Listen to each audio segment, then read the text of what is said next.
আসসালামু আলাইকুম ওয়া রাহমাতুল্লাহি ওয়া বারাকাতুহু। স্টেট অফ তাকওয়ার নতুন একটি ভিডিওতে আপনাদেরকে স্বাগত। আজ আমাদের আলোচ্য বিষয় হচ্ছে খতমে নবুয়ত।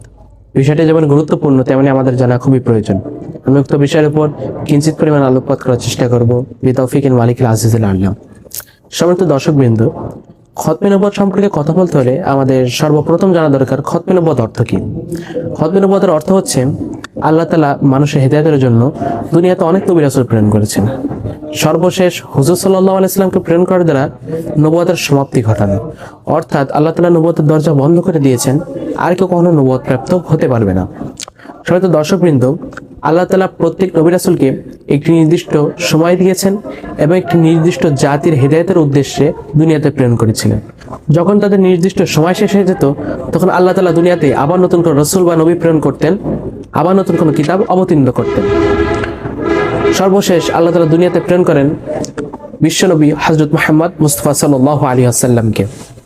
তিনি সর্বশেষ নবী, তারপরে কোনো নবী আসবেন না। এ সম্পর্কে আল্লাহ তাআলা কোরআন মাজিদে বলেন, মা কানা মুহাম্মাদুন আবা হাদিম মিন জালিকুম ওয়ালাকিন রাসূলুল্লাহি ওয়া খাতামুন নবী। যার অর্থ হচ্ছে মুহাম্মদ সাল্লাল্লাহু আলাইহি ওয়াসাল্লাম তোমাদের কোনো পুরুষের পিতা নয়, এবং তিনি আল্লাহ তাআলার রাসূল এবং সর্বশেষ নবী। সেই হাদিসে রাসূল করিম সাল্লাল্লাহু আলাইহি ওয়াসাল্লাম নিজেই বলেছেন, আনা খাতামুন নবিয়্যিন লা নাবিয়্যা বা'দি। যার অর্থ হচ্ছে আমি শেষ নবী, আমার পরে কোনো নবী আসবে না। সম্মানিত দর্শকবৃন্দ, হুজুর সাল্লাল্লাহু আলাইহি ওয়াসাল্লাম আরো বলেছেন, যদি আমার পরে কোনো নবী হওয়ার সম্ভাবনা থাকতো তাহলে খত্তাবের পুত্র ওমর হতো।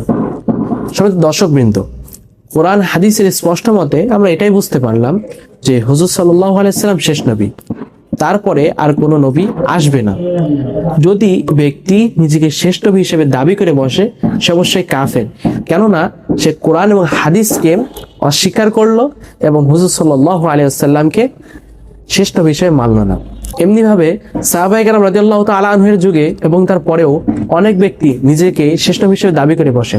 যেমন মুসাইলামাতুল কাজ্জাব, সে নিজেকে শ্রেষ্ঠ নবী হিসেবে দাবি করেছিল, কিন্তু সে সফলকাম হতে পারে নাই।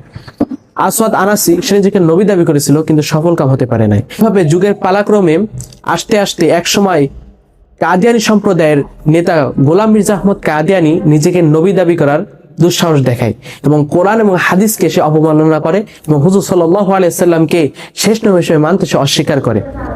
পৃথিবীর অনেক দেশই তাদেরকে অমুসলিম ঘোষণা করেছে, কিন্তু আমাদের এই মাতৃভূমি বাংলাদেশ এখনো তাদেরকে অমুসলিম ঘোষণা করে নাই।